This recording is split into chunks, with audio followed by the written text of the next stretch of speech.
14 janvier 2011, avenue Bourguiba, Tunis. Alors qu'une foule impressionnante est rassemblée, on distingue une banderole et 2 drapeaux tunisiens. Et si on se rapproche encore, on découvre des pancartes, dont celle-ci. Game over, la partie est finie. Rédigé en anglais, ce message s'adresse aux médias internationaux. Et voici ce qui se passe dans une rue adjacente. Un groupe qui brandit le portrait du révolutionnaire Che Guevara se dirige vers l'avenue Bourguiba. Dans une autre rue, un autre groupe, mais cette fois sans signe distinctif, va forcer le cordon de policiers en civil pour rejoindre lui aussi l'avenue centrale de Tunis.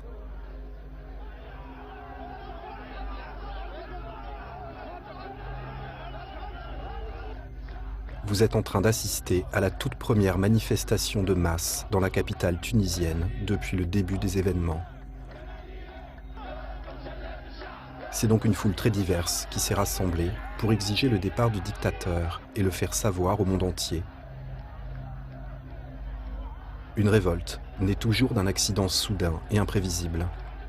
Si la mobilisation ne faiblit pas, le pouvoir va alors devoir tout mettre en œuvre pour empêcher que la révolte ne s'étende au reste du pays. Car si un tel seuil est franchi, il devra alors lutter pour sa propre survie.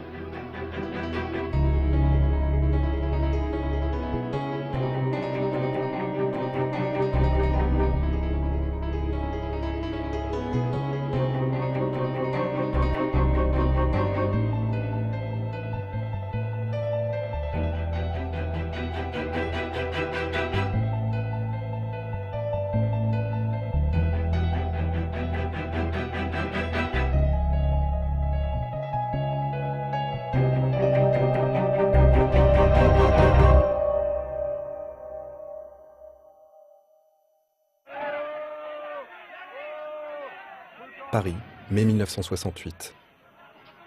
Suite à une émeute complètement inattendue devant la Sorbonne. Les étudiants occupent maintenant le quartier latin depuis une semaine. Et les affrontements avec la police ont culminé au cours de la nuit des barricades, dont la violence a impressionné la France entière. On m'a expliqué qu'il y avait un mal de la jeunesse, qu'elle était incomprise, qu'il fallait faire l'effort de la comprendre, etc. Tout ça n'était sans doute pas faux. Il y a toujours des problèmes à résoudre. Mais ce qui était très frappant, c'était la violence et la rapidité du mouvement. Et en 8 jours, Paris a été mis dans un désordre extrême. Le pouvoir est submergé par cette mobilisation étudiante totalement inédite. Non seulement la réponse répressive s'est révélée inefficace, mais elle a contribué à envenimer la situation. Le 11 mai 1968, le Premier ministre Pompidou, absent depuis le début des événements, rentre d'un voyage diplomatique. Et à peine débarqué, il avait déjà son discours rédigé dans l'avion, et il est allé trouver le général, et il l'a convaincu qu'il fallait faire le contraire de ce qu'on avait fait jusqu'à présent, c'est-à-dire en clair, réouvrir la Sorbonne qui était fermée. Réouvrir la Sorbonne et demander à la justice de statuer très vite sur le cas des étudiants qui avaient été arrêtés durant cette nuit d'émeute.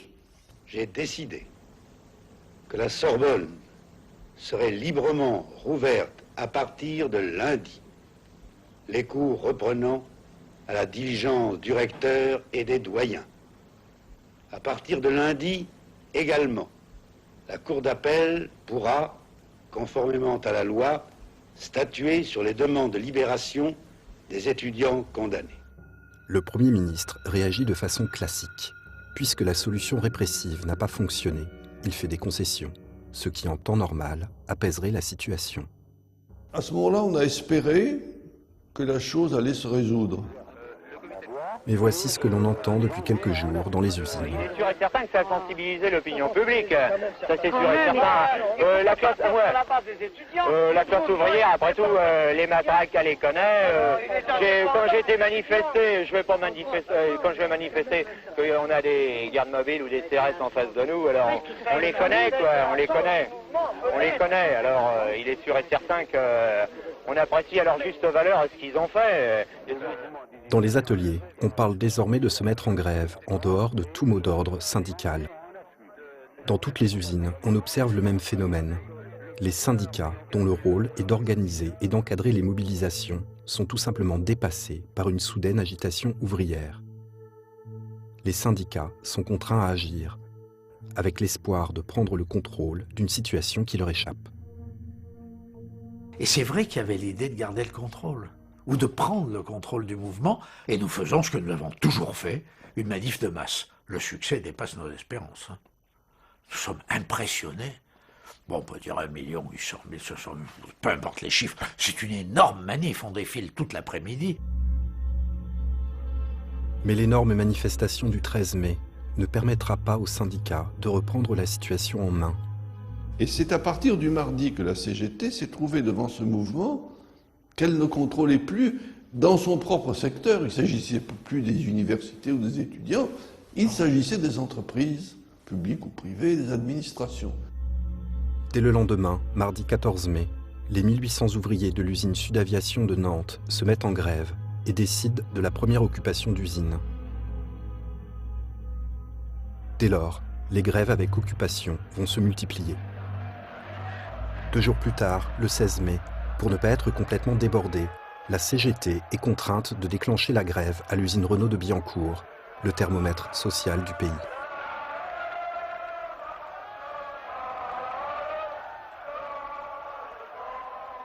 En fait, quand je suis arrivée ici, tout le monde sortait de tous les coins. J'arrivais au bureau syndical, tout le monde était un peu dépassé par tous ces gens-là qui sortaient. Oui. Ça tirait vachement vite et c'était un peu surprenant. Personne ne s'y attendait tellement. Là, le centre de gravité de mai 68 se déplace des universités vers les usines. C'est désormais dans les grandes entreprises françaises que ça se passe. Et à l'époque, il y en a énormément. Un mouvement social se constitue fort de millions et de millions. Ce n'est pas les habituelles dizaines de milliers, la fine pellicule des militants qui descendent dans la rue, c'est vraiment le peuple dans ses profondeurs. On en avait marre, on ne savait pas exactement, on n'avait pas encore établi exactement pourquoi on voulait occuper l'usine, mais on voulait l'occuper et tout le monde voulait l'occuper. Et on n'avait jamais rien obtenu jusqu'à présent. On a dit, bon ben, il y a une action étudiante, on va essayer de coopérer avec eux et de faire quelque chose. Finalement, peu importe que les ouvriers et les étudiants n'aient pas les mêmes motivations. Le succès des uns vient de donner aux autres une envie irrésistible d'agir à leur tour. Ils se disaient, pourquoi pas nous? Allons-y les gars. D'une certaine façon, c'était ce que nous souhaitions et nous l'avons pas vu venir. Ça s'est déclenché en dehors de tout mot d'ordre. En quelques jours, la révolte va passer de quelques milliers d'étudiants à 10 millions de grévistes. Ouvriers, employés, cadres, fonctionnaires, mais aussi les agriculteurs, les marins-pêcheurs, toutes les catégories sociales entrent dans le mouvement. La population tout entière est concernée.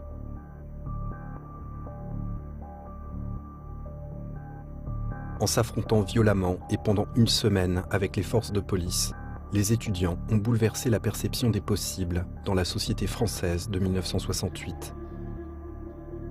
Chacun y voit désormais l'opportunité de faire valoir ses propres revendications. C'est un phénomène irrésistible qui a pris de vitesse tous les corps constitués, l'État, les syndicats, les partis politiques. Le pouvoir a été, comme tout le monde, ballotté par les événements. En dépit des concessions accordées par le Premier ministre, la révolte s'est étendue avec une rapidité déconcertante.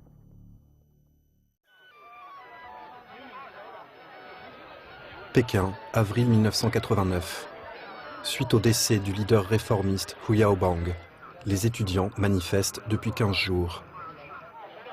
Ils réclament des réformes politiques et un dialogue avec les autorités qui réagissent sous la forme d'un éditorial menaçant dans le quotidien du peuple. Au début, les étudiants étaient plutôt calmes, mais cet éditorial était tellement violent qu'il les a rendus complètement furieux. Nous pouvons dire qu'à partir de ce jour-là, les étudiants et le gouvernement ont été complètement opposés. Pourquoi cet éditorial du 26 avril était-il si mauvais? Deng Xiaoping avait demandé au quotidien du peuple qu'une réunion du parti soit retranscrite mot à mot. Le quotidien du peuple n'a pas osé désobéir et a publié, mot pour mot, les paroles rustres et impoli des officiels du Parti communiste. Malgré le style, ce qui était bien clair et non raffiné, c'est la menace qu'il envoyait. L'éditorial dépeint les étudiants comme des éléments antipatriotes et antisocialistes. Ces graves accusations sont une menace d'incarcération et peut-être d'exécution pour tous ceux qui participeraient à de nouvelles manifestations. Ce faisant, le pouvoir chinois réagit de manière habituelle. 3 ans plus tôt, le dernier mouvement étudiant avait été résolu de cette façon. Dans cette situation, la décision de se battre a été prise par tous les étudiants. Ils acceptaient de faire face à cette menace. Ils ont écrit leur testament et sont tous sortis du campus.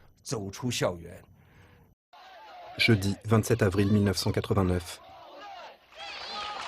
Choqués et humiliés, la peur au ventre, ces étudiants ont décidé de se rendre place Tiananmen, le cœur politique du pays. Première surprise, les étudiants sont chaleureusement encouragés sur leur passage par les Pékinois. Deuxième surprise, leur cortège gonfle à mesure qu'ils s'approchent de la place Tiananmen. Troisième surprise, les étudiants traversent un premier barrage de police avec une facilité déconcertante.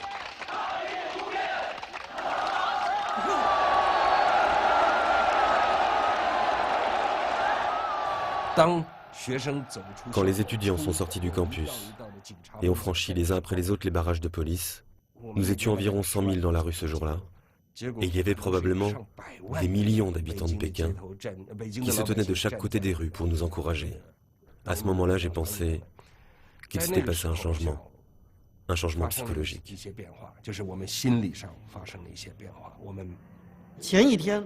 La veille, le gouvernement avait interdit la manifestation. Et le jour même, tout le monde était dans la rue. L'angoisse de la répression annoncée par l'éditorial publié la veille a disparu, laissant place à une sensation d'euphorie et de puissance. C'est aussi un changement de perception radical dont toute la Chine est témoin.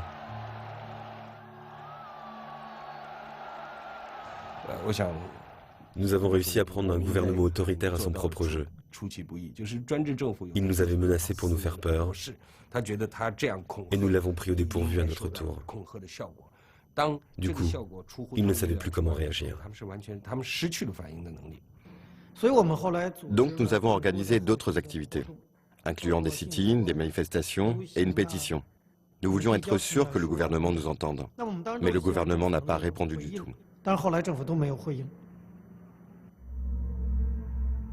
Après cet immense succès, l'enjeu pour les leaders étudiants sera de faire tenir le mouvement jusqu'à une échéance que tout le monde a en tête. La visite que Gorbatchev doit débuter à Pékin dans 2 semaines. Mais certains étudiants, lassés, commencent déjà à reprendre les cours. C'est alors que les leaders étudiants trouvent une idée qui va cette fois frapper le pouvoir de plein fouet et l'obliger enfin à réagir. Nous n'arrêtions pas de discuter. Wakashi et moi, avec les autres, nous avons finalement décidé d'agir encore plus radicalement en mettant en place une grève de la faim. Une grève de la faim, pour ces étudiants, c'est un mode d'action totalement nouveau. C'est aussi un acte qui va choquer et bouleverser tous les Chinois, pour qui se priver volontairement de nourriture est totalement impensable. Les grévistes de la faim ont choisi de s'identifier avec un bandeau blanc. En se rendant place Tiananmen, ils attirent une masse de curieux, des dizaines de milliers de Pékinois qui, de fait, les soutiennent.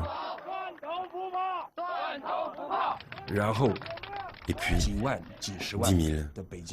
des dizaines de milliers de Pékinois sur les bas-côtés, dans les rues, silencieux, nous accompagnaient jusqu'à la place Tiananmen.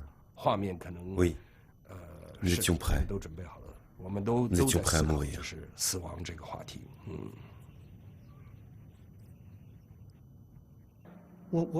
ne m'attendais pas à ce qu'il y ait autant de gens avec nous. Nous n'y avons pas pensé, et en tout cas, en ce qui me concerne, je ne l'avais pas anticipé. Ce phénomène, personne ne l'avait anticipé. Ce que les grévistes de la faim viennent de déclencher est soudain et inattendu. En l'espace de 3 jours, plus de 500 000 personnes vont prendre possession de la place Tiananmen. Non seulement la place Tiananmen va dorénavant être occupée de façon permanente, mais le gouvernement chinois va subir une humiliation diplomatique devant le monde entier. Le 15 mai, lorsque Gorbatchev débute sa visite, les officiels doivent organiser des détours invraisemblables pour éviter à tout prix qu'ils croisent les étudiants. Du fait de leur inexpérience de la grève de la faim, les étudiants perdent connaissance les uns après les autres. Les sirènes angoissantes des ambulances retentissent sur la place Tiananmen. La population chinoise est horrifiée par les images retransmises à la télévision. Des centaines de milliers d'étudiants de province affluent maintenant à Pékin pour soutenir leurs camarades. À Shanghai, 500 étudiants débutent à leur tour une grève de la faim. Il y a des manifestations dans plus de 200 villes chinoises. Des ouvriers s'y mettent aussi, et pour la première fois, des usines cessent le travail. Toutes les catégories sociales sont désormais concernées. Le 18 mai, 1 million de personnes occupent la place Tiananmen. Et voilà, en créant un bouleversement populaire avec la grève de la faim, et en profitant de l'actualité internationale, les étudiants de Pékin viennent d'étendre leur révolte au pays tout entier. Iran, 1978.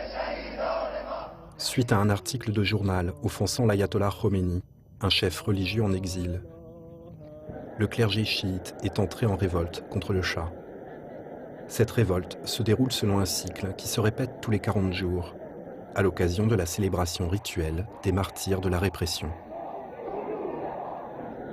Les religieux s'efforcent de rallier à leur cause les autres secteurs de la société, mais ils n'y parviennent pas.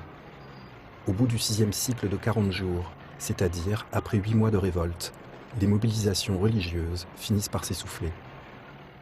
Entre, disons, mai et juillet 78, on a eu un sentiment que les choses se tassaient.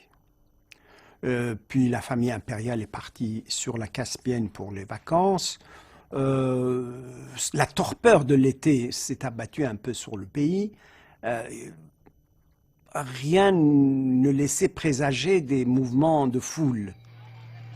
À cette époque, des militants religieux s'attaquent régulièrement aux symboles de l'occidentalisation, les grands magasins, les banques et les cinémas. C'est dans ce contexte que le 19 août 1978, le cinéma Rex à Abadan, une ville industrielle d'Iran, est volontairement incendié. 477 victimes, en majorité des femmes et des enfants, sont brûlées vives. Les portes du cinéma ont été fermées de l'extérieur. L'émotion populaire est telle qu'une rumeur se met à courir sur l'identité des responsables de l'attentat. Dans une société fermée, dans un État autoritaire, et devant une police politique très très dangereuse et très équipée, toujours à la suite de chaque décès, de chaque mort suspecte, de chaque événement un peu exceptionnel, le premier accusé, c'est la SAVAK. C'est pour ça qu'en fait, on disait que c'est la SAVAK, c'est la SAVAK, c'est la SAVAK, c'est la SAVAK, c'est la SAVAK, qui était l'ennemi juré de 90% de la population. C'est ça. D'abord, il y a eu une enquête qui a abouti assez rapidement, mais on a su surtout le nombre de victimes. On n'a rien fait. Il fallait mettre les drapeaux en berne. Il fallait que le roi, ou au moins la reine, beaucoup plus adaptée à ce genre de circonstances, se rende sur place pour participer à des funérailles.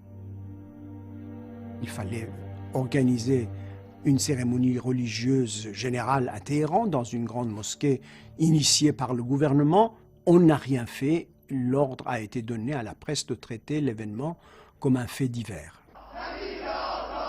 L'émotion suscitée par l'incendie du cinéma agrège désormais l'ensemble des oppositions au régime.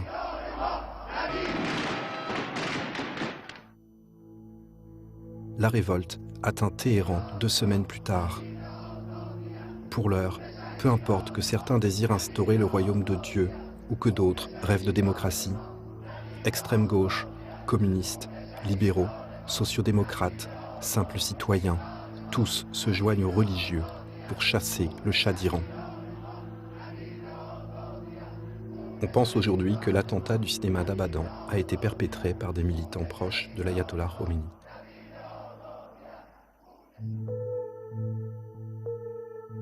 Pologne, chantier naval Lénine de Gdansk, août 1980.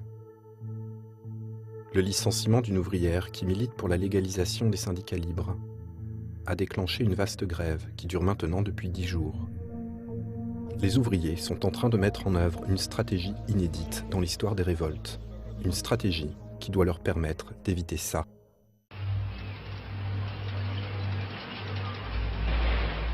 L'écrasement par les chars soviétiques, comme à Prague en 1968.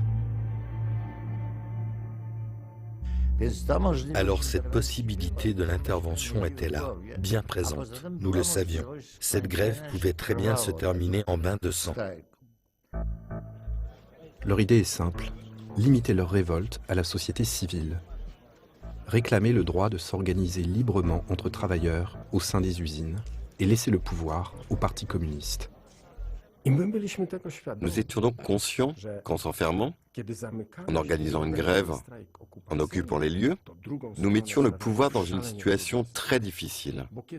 Parce que quand on sort dans les rues, comme nous en 1976 à Varsovie, c'est le moment où le pouvoir peut agir. Ils peuvent envoyer la police, l'armée, ils peuvent tirer. C'est une stratégie sur le fil du rasoir, dont le succès repose sur le contrôle absolu des événements. Pour éviter l'intervention armée du pacte de Varsovie, il faut cloisonner la révolte au sein des usines, contrôler les revendications et empêcher les manifestations de rue. Le 23 août, le vice-premier ministre polonais Jagielski, l'un des plus hauts responsables du pays, est contraint de venir négocier avec le comité de grève qui représente maintenant 370 entreprises de la région et 400 000 salariés. Les ouvriers ont interdit aux véhicules de la délégation de pénétrer sur le chantier. C'est donc à pied, encadré par 2 rangées d'ouvriers, que le vice-premier ministre se rend à la table des négociations. Walesa, le représentant des ouvriers, et Jagielski commencent une négociation serrée et sous haute tension, alors que le monde entier a les yeux rivés sur Gdansk, tant l'enjeu est inédit. Le droit de créer le premier syndicat libre de toute l'Europe de l'Est.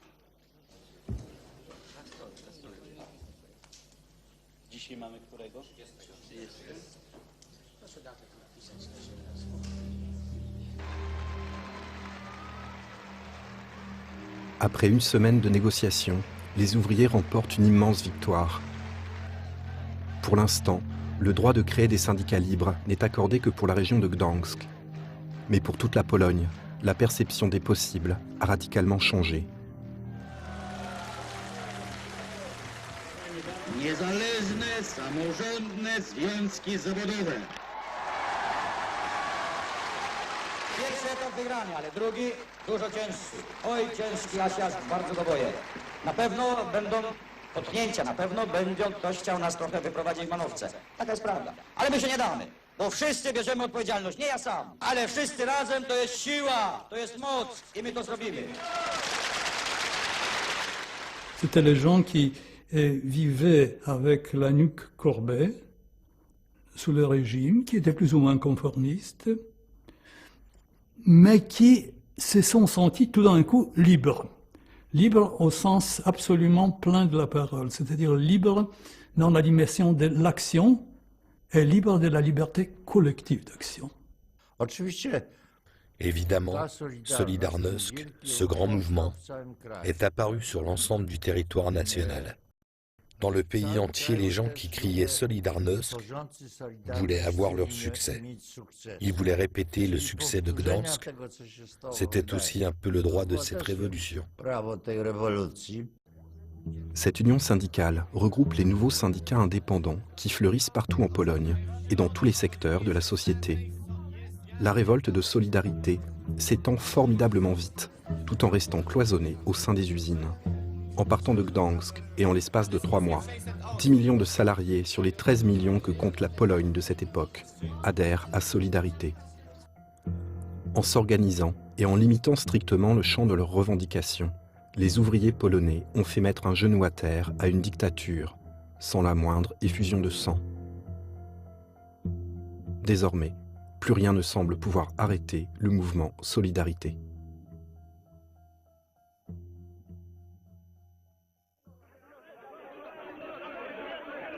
Tunisie, décembre 2010. L'immolation de Mohamed Bouazizi, un marchand ambulant de Sidi Bouzid, a déclenché une révolte qui s'étend maintenant aux localités voisines. Les jeunes s'attaquent aux symboles du pouvoir et notamment aux postes de police. La police répond par des tirs à balles réelles. Et il y a des morts. La vague de contestation passait de préfecture en préfecture à une très grande vitesse. Les avocats, les activistes des droits de l'homme, ainsi que la base du principal syndicat de Tunisie, l'UGTT, qui regroupe pas moins de 500 000 membres, tentent à la fois d'attiser et d'encadrer le mouvement. S'il existe une tradition contestataire à la base du syndicat, la direction nationale entretient au contraire une grande connivence avec le pouvoir en place. Son secrétaire général, Abdesalem Jrad, un personnage charismatique reconnu dans toute la Tunisie, a même officiellement soutenu la dernière candidature de Ben Ali en 2009. Le 25 décembre 2010, à Tunis, un premier rassemblement est organisé devant le siège de l'UGTT. Et les gens nous regardaient et ne comprenaient rien.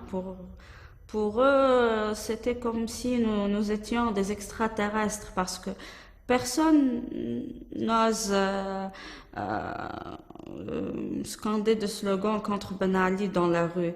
Donc les gens étaient quelque part effrayés, étonnés. La première période était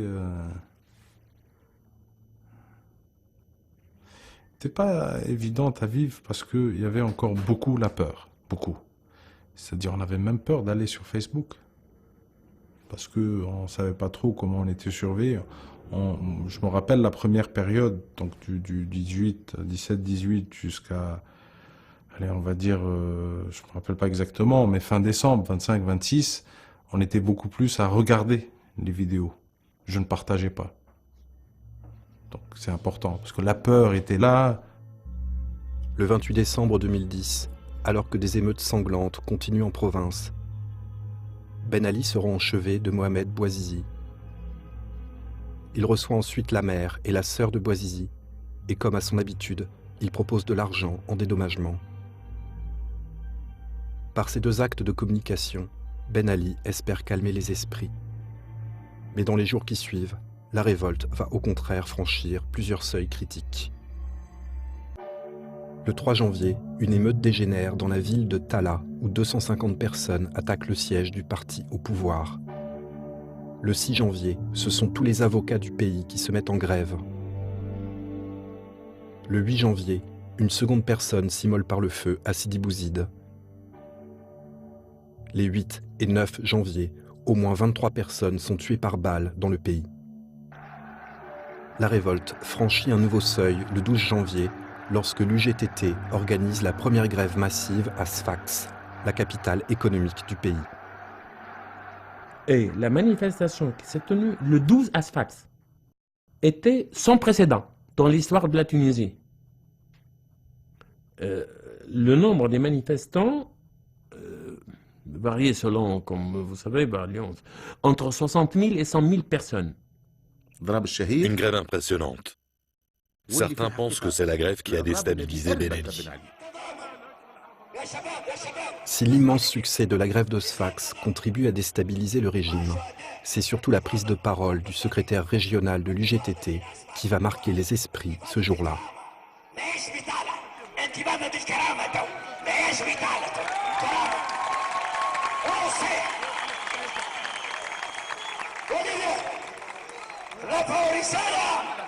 للمجتمع المدني وخلطنا مع المحامين واحنا مضطرين مع اخواننا المحامين اللي مع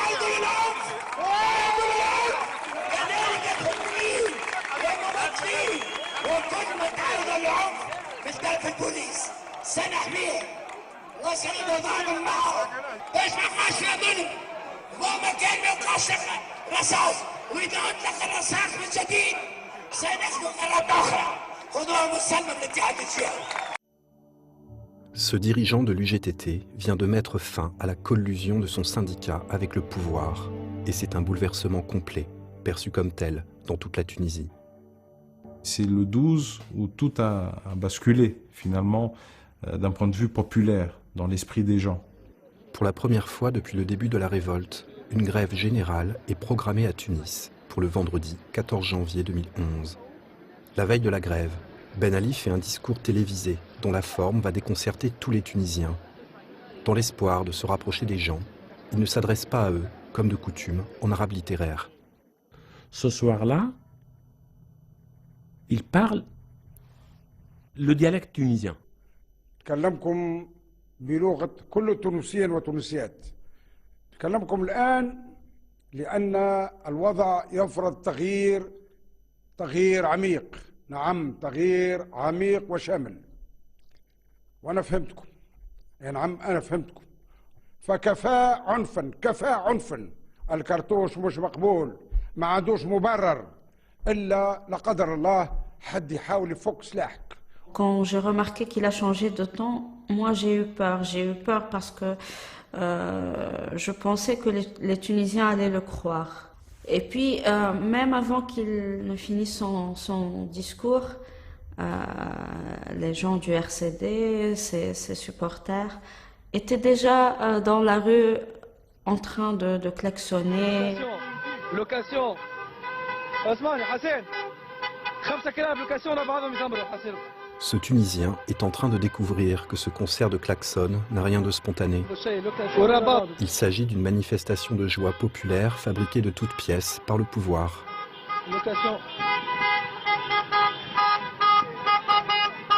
Et c'était un coup orchestré parce que ça se voyait trop. Parce que les gens sont sortis avant même que le discours ait pris fin. Ils n'étaient même pas synchronisés par rapport au timing du passage du discours. Enfin, on ne peut pas fêter une bonne nouvelle avant de la savoir. Donc ils étaient en train de fêter une pseudo-bonne nouvelle avant même de savoir ce qu'il était en train de dire. Donc on savait, ça nous a énervés. Moi je pense que sur le plan émotionnel, je ne me suis jamais sentie aussi... j'avais une colère qui était juste... surdimensionné, mais après, je me disais qu'il fallait qu'on se calme un peu parce qu'il était encore en train de parler. Et puis, il n'était pas du tout synchronisé son propos. Moi, dans mon quartier, lui, quand il disait « il faut cesser le feu », à 2 rues de chez moi, ça tirait encore. Je me disais, il y a un truc qui ne... Il y a un manque de communication, ils sont en train de tomber, là. Il y a quelque chose qui va mal. Les promesses de Ben Ali et la grossière tentative du parti au pouvoir ne parviennent pas à enrayer la mobilisation.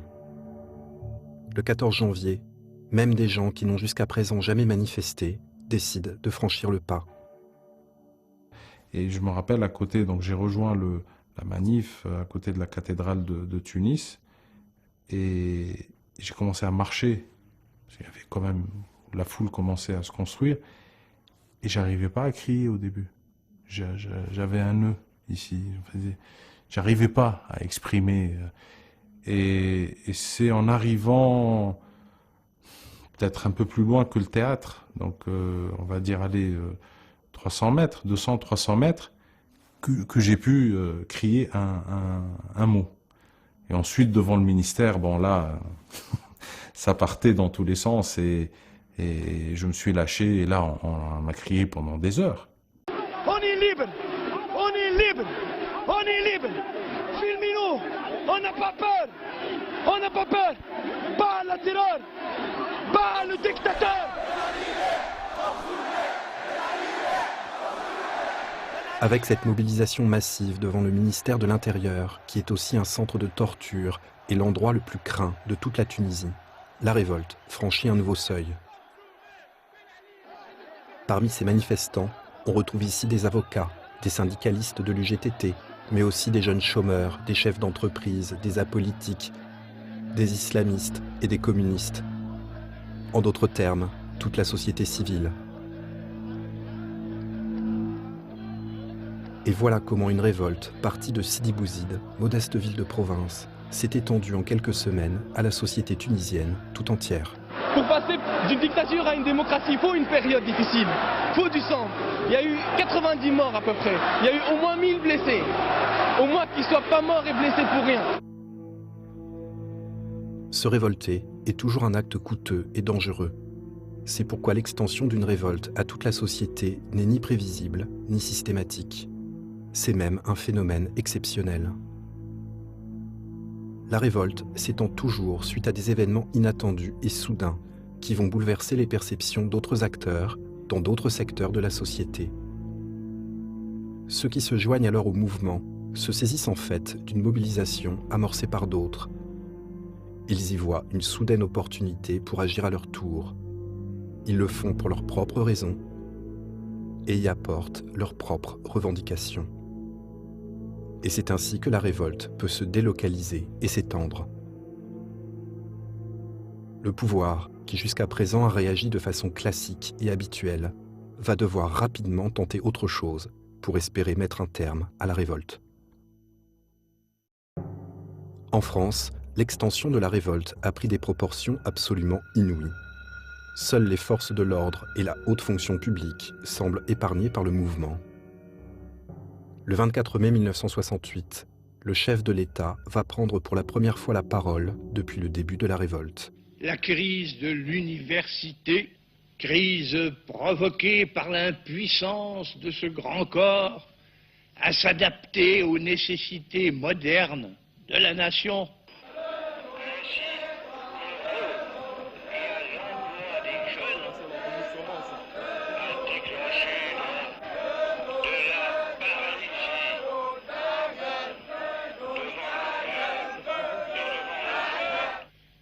Si par un oui massif, vous m'exprimez votre confiance, j'entreprendrai avec les pouvoirs publics, et je l'espère, le concours de tous ceux qui veulent servir l'intérêt commun. Il a dit n'importe quoi! Il a dit n'importe quoi! Comme solution de sortie de crise, le général vient de proposer un référendum sur une question totalement confuse et en complet décalage avec la réalité de la situation. Et puis alors, ça a été une seconde nuit d'émeute, on a tenté de donner assaut à l'hôtel de ville de Paris, on a donné assaut à la bourse, on a même mis le feu à la bourse, et il y a eu toute la nuit des poursuites entre manifestants et police.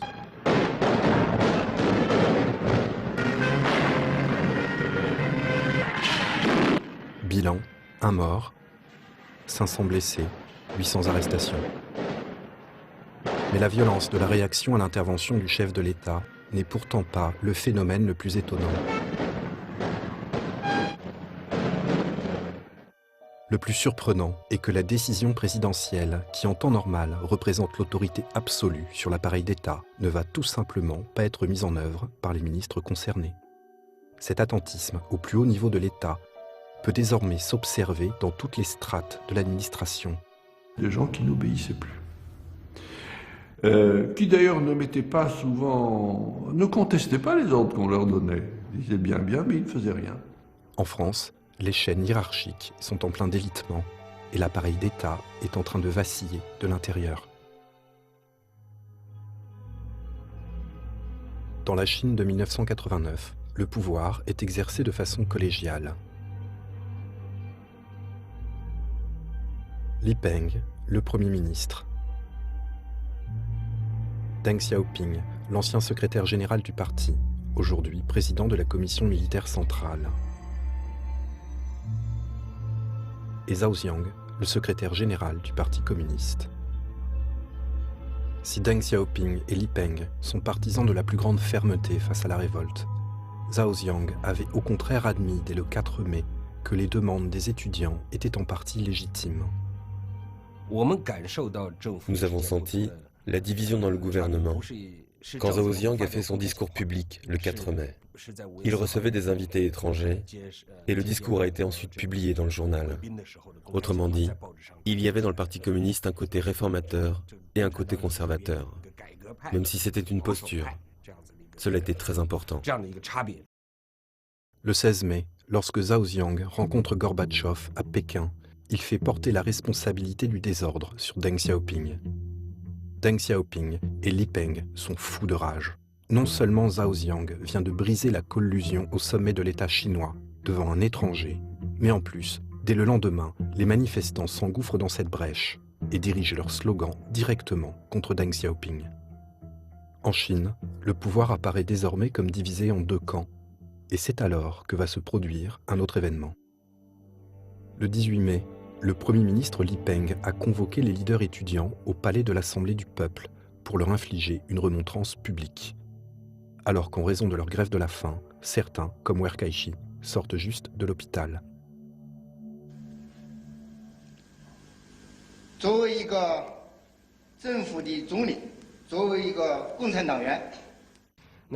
Ce discours d'ouverture, je m'en souviens très bien. J'étais assis au premier rang et Wang Dan était juste à côté de moi. Nous nous regardions et je me disais, il faut l'interrompre.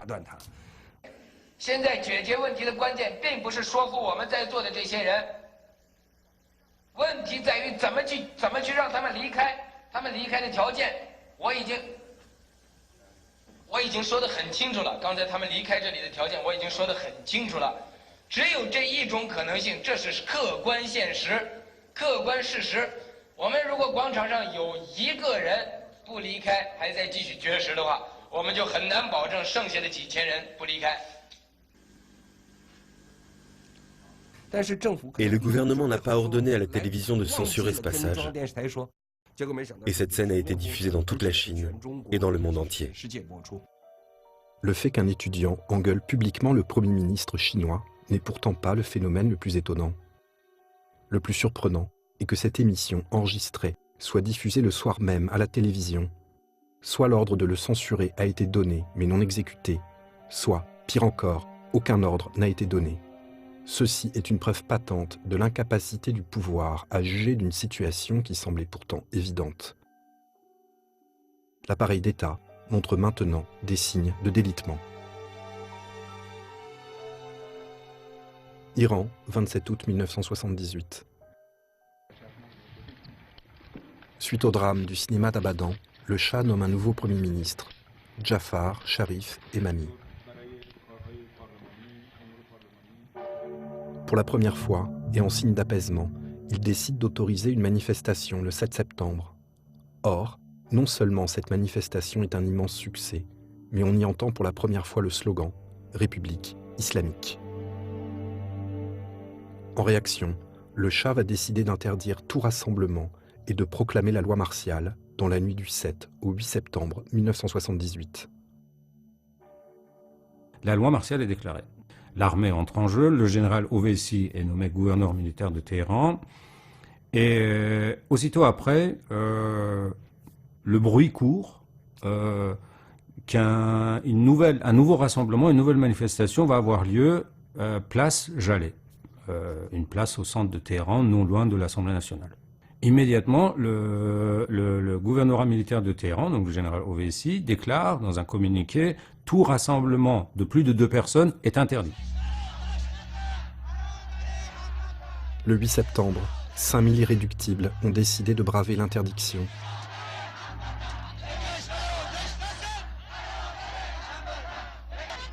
Et l'armée réagit.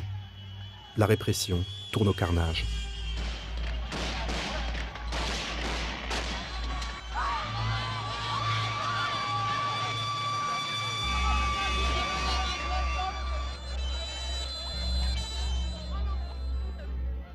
Environ 200 personnes sont tuées. Mais l'émotion populaire est telle que l'on parle à l'époque de plusieurs milliers de morts. Et à ce moment-là, on gardait des cadavres sous la glace parce que les familles avaient peur que si on laissait les cadavres entre les mains des services de funérailles, la SAVAK était en mesure d'identifier la victime et venir chercher la famille. En Iran, ce jour va désormais porter le nom de Vendredi noir. La ligne politique incompréhensible du pouvoir, qui alterne concession et répression, est la cause directe de ce terrible dérapage de l'armée iranienne. Et c'est aussi le signe de la profonde confusion dans laquelle se trouve désormais l'État iranien. La révolte de solidarité a aggravé la situation économique de la Pologne, qui est maintenant au bord du gouffre. Mais du point de vue du pouvoir, il y a pire. En quelques mois, un quart des adhérents du Parti communiste, soit 700 000 personnes, sont également devenus membres de Solidarité. Donc ces gens du parti ont commencé à s'organiser au niveau interne, justement en souhaitant réformer le parti de l'intérieur. Or, cela nous posait un problème très gros, parce que nous savions que l'intervention des soviétiques en Tchécoslovaquie a commencé justement au moment où les soviétiques se sont rendus compte que le Parti communiste et ses structures se décomposaient de l'intérieur. C'est dans ce contexte que le général Jaruzelski, déjà ministre de la Défense, est nommé Premier ministre le 10 février 1981. Jaruzelski propose immédiatement une suspension du droit de grève de 2 mois, le temps de rétablir la situation économique du pays.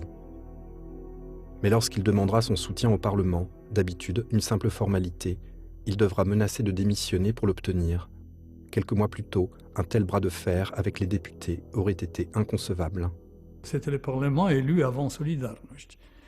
En principe, il aurait dû être totalement obéissant au Parti communiste. Mais il s'est révolté. Les divisions au sein d'un Parlement habituellement monolithique qui paralyse les actions du pouvoir sont le signe que l'État polonais commence à se désintégrer.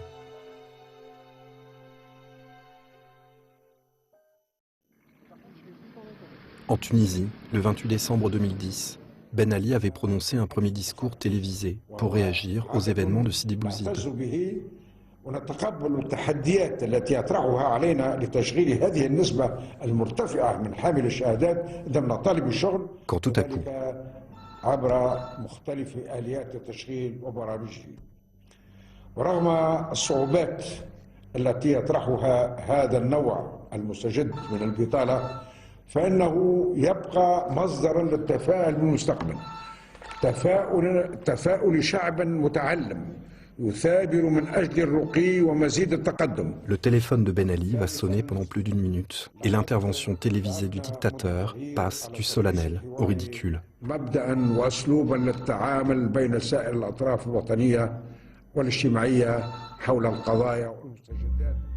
Non seulement cette sonnerie impromptue brouille la parole de Ben Ali, mais surtout, elle signifie à tous les Tunisiens l'état de confusion qui règne au sommet du pouvoir. Mais cela ne va pas s'arrêter là. Mon père occupait le poste de chef de la garde nationale, commandant de la garde nationale sous le régime de Ben Ali. En Tunisie, ce sont à la fois la police dans les villes et la garde nationale dans les zones rurales qui sont en charge du maintien de l'ordre. Tous ceux qui étaient concernés par ça se réunissaient pour trouver donc des solutions et pour gérer cette situation de crise. Et on propose justement d'échanger les uniformes de la garde nationale, donc de donner des uniformes de la garde nationale aux policiers. Pourquoi? Parce que la garde nationale, jusque-là, était bien vue. L'idée même de maquiller la police en garde nationale nous montre à quel point l'improvisation et le désarroi s'installent dans les forces de l'ordre. Mais ce n'est pas tout. Le 31 décembre 2010, le commandant de la garde nationale prend l'initiative de donner l'ordre suivant. Dans tous les cas, il est interdit d'utiliser les gaz et les armes, quel que soit le degré d'affrontement. Par cet ordre, qui s'applique à 80% du territoire tunisien, le commandant de la garde nationale se désolidarise du pouvoir. Et c'était très dangereux, parce qu'il n'avait pas l'approbation de Ben Ali. Il n'avait pas l'approbation du ministre de l'Intérieur. Mais si l'ordre est appliqué à certains endroits, il ne l'est pas à d'autres. Cette directive n'empêche pas les dérapages et les morts par balles. Et donc là, on ne savait plus qui faisait quoi ou qui donnait l'ordre, quel genre d'ordre pouvait être donné. C'était la première fois que je voyais mon père dans un état pareil, parce que c'était quelqu'un qui avait beaucoup de charisme, qui ne se laissait pas déstabiliser facilement. Je l'ai vu dans tous ses états. Il était dépassé et je pense que tous les autres responsables étaient plus ou moins dans le même état. Passé le seuil de l'extension, la révolte entraîne toujours le délitement de l'appareil d'État. La collusion entre les dirigeants se désagrège et des divisions peuvent apparaître publiquement, même au sein de pouvoirs qui semblaient monolithiques. Du sommet à la base de l'État, les fonctionnaires agissent de plus en plus en fonction de stratégies personnelles où entrent en ligne de compte leurs propres doutes, leurs propres craintes et leur propre sens de l'opportunité. Leur comportement s'individualise. C'est pour cette raison que certains ordres évidents ne sont pas donnés et que d'autres ne sont jamais transmis ou appliqués. C'est également pour cette raison que certains vont rester les bras croisés alors que d'autres vont prendre des initiatives personnelles totalement inhabituelles. Les commandes du pouvoir sont désormais détraquées alors même que la révolte va entrer maintenant dans une nouvelle phase. En France, les communistes et les syndicats vont jouer la collusion avec le pouvoir pour tenter de reprendre le contrôle des événements. En Chine, la population de Pékin va bloquer les convois militaires qui ont reçu l'ordre de vider la place Tiananmen. En Iran, l'armée va apparaître comme de plus en plus dépassée et les cas de désertion vont se multiplier. En Pologne, Walesa et la direction de Solidarité vont s'épuiser à arrêter les grèves sauvages qui éclatent partout dans le pays. À Tunis, l'armée va se déployer devant quelques bâtiments officiels tout en affichant ostensiblement sa neutralité. Et partout, la situation va basculer dans le chaos le plus total.